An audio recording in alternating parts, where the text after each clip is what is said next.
Hello, I'm Charles Malone from Kent, Ohio. I'm going to share a couple of poems from my two collections, Working Hypothesis and Questions About Circulation.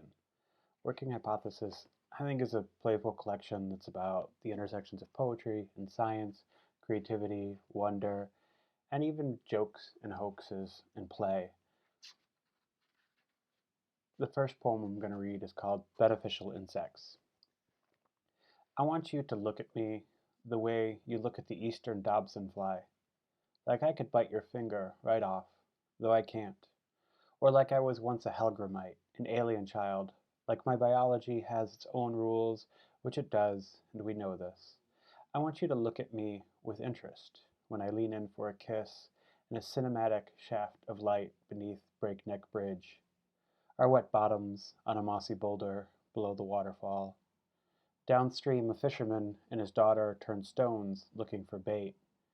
Pure water clouds with their disturbances. Don't look at me like I am a pure stream, you say, like I am hiding life in my shadows. My interest in the intersection of poetry and science stems from the fact that my mother was a chemist, and so science is always present in our house. This is a poem for her called In Vivo, and it's about a time where there was a spill at the lab where she worked, and she was splashed with this dye that activated when it touched living tissues. So that's a big theme in this poem. In Vivo. There's the lab, and there's the lab I imagine you working in. Those flasks and beakers marked with milliliters, liquid, bubbling, bleach aroma. There's the lab that sells biological buffers, reagent biochemicals. In other words, purity and glow. In other words, poetry. Life fluoresces, enzymes produce, and they change everything.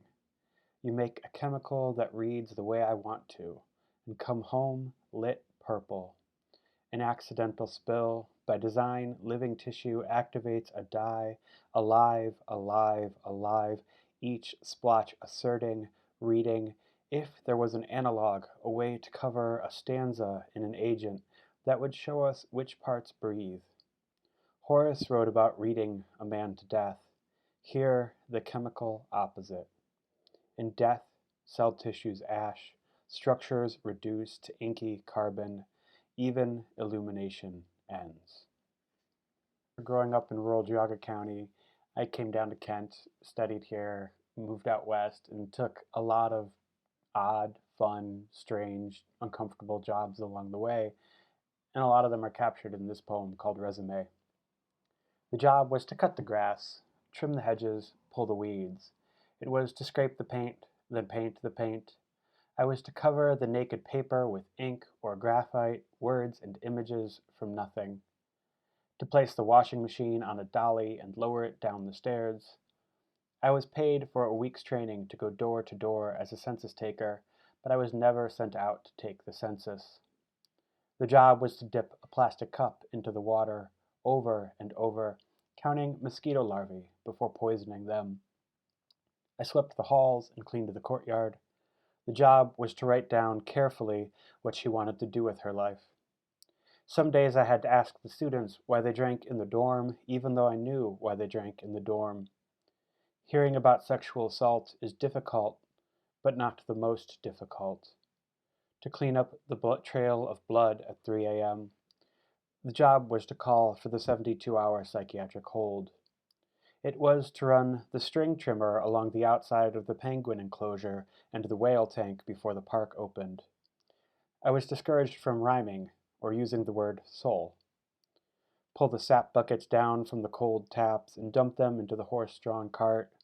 Chuck the hay bales in the wagon as it bounces over the ruts in the field. Hold this rope, and when I cut through the trunk of the tree, you have to pull hard in that direction, away from the house, then run. The job was to read 100 collections of poems and decide which were the best. That day we rode out to the wolf sanctuary and had our faces licked and wrote a story we never published. Each morning I grabbed 3 to 6 homing pigeons and took them up into the canyon with me while I shot photos of whitewater rafters. The birds carried the images back. I have to keep my lesson plan in my head when I go through the metal detector and walk past solitary confinement. I have to catch the bird, the bat, the squirrel loose in the apartment building. I rode my bike north of town at dawn to harvest vegetables and listen to people hum to themselves. You don't take off your clothes, and you don't get wet. 36 jets of warm water massage your body from head to toe. I was not cut out for retail. She is working on her English, putting her life into words, and I just listen. We were building trail high in the canyon, and everywhere the beetle kill trees were ripe for wildfire, and other duties as assigned. This poem is called About the River, and it was written in the 50th year after the last major fire on the Cuyahoga. At the time, I was doing a lot of community outreach and writing with children and adults about their memories and experiences of the river, and a lot of those come up in this poem, About the River. I've been talking to kids about the river the way you talk to them about sex or drugs or American history. By that I mean in a classroom. The kids have been talking too. One girl told me she went everywhere in a kayak when her dad didn't have a car, and I said there's a long history of that. Usually they ask, how can water catch on fire? I want to spin it like a magic trick, like wine or rabbits, say something French. But I stick to a truth and tell them that if they really want to, they can set the river on fire again. They ask, what will happen to the turtles if the river catches on fire again? Ah, I say that is a very good question. And then we find words that rhyme with flood. What then would the deer drink? Or anything with a mouth? One poem from the last part of this book. It plays with these science tricks and experiments but from Robert J. Brown. He wrote a book of 333 of them that you could do in your own home. Uh, it's a fun book, it's a strange book, and a lot of the poems at the end of this collection borrow the ideas in there, respond to them, play with them, question his language. And this one is called Smoke from the Fingertips. With a little ammonia, we can rob your roses of red. Turn hydrangeas into ghosts of hydrangeas. You snap your fingers.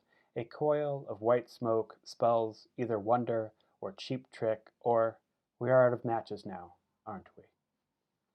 I'll finish with two poems from my chapbook, Questions about Circulation.